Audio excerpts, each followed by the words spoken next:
لو عايزه تعملي مكرونه بشاميل جوسي وخطيره ومن الاخر، تعالى اقولك على كل الاسرار. خلي بالك من المكرونه، ما تسلقهاش جامد، خليها نص سلقه عشان ما تعجنش معاكي جوه الفرن. احلى طريقه تعملي بيها اللحمه المفرومه هقولك عليها. حطي معلقه كبيره من السمنه وعليها نص كيلو لحمه مفرومه ونقلب بس كده. اول ما لون اللحمه يتغير نضيف بصلتين مبشورين ومعلقتين صلصه ونقلب بهدوء.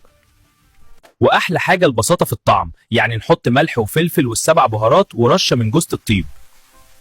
وبعد ما خلصنا اللحمه المعصجه نبدا في البشاميل. 4 معالق سمنه وعليهم 4 معالق من الدقيق وهقلب كويس.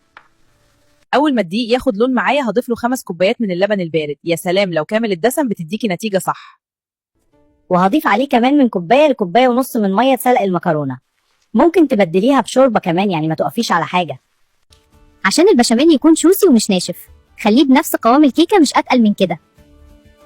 دلوقتي بقى المرحله اللي انا بعشقها، هضيف المكرونه على نص كميه البشاميل ونقلبهم عشان كل حبايه تتدلع في الصوص. ولو استفدت معايا في الفيديو ده بالمعلومات، ما تبخليش عليا باللايك والاشتراك والكومنت الحلو. يلا نرتبها صح. نص المكرونه الاول، موتزاريلا، لحمه مفرومه، وباقي المكرونه، ونختم بالبشاميل من فوق. ندخلها الفرن لحد ما تاخد لون ذهبي جميل كده يفتح النفس وتشرفك في العزومات. كده صينيتنا جاهزه، مكرونه بشاميل كريميه وش ذهبي يستاهل التجربه.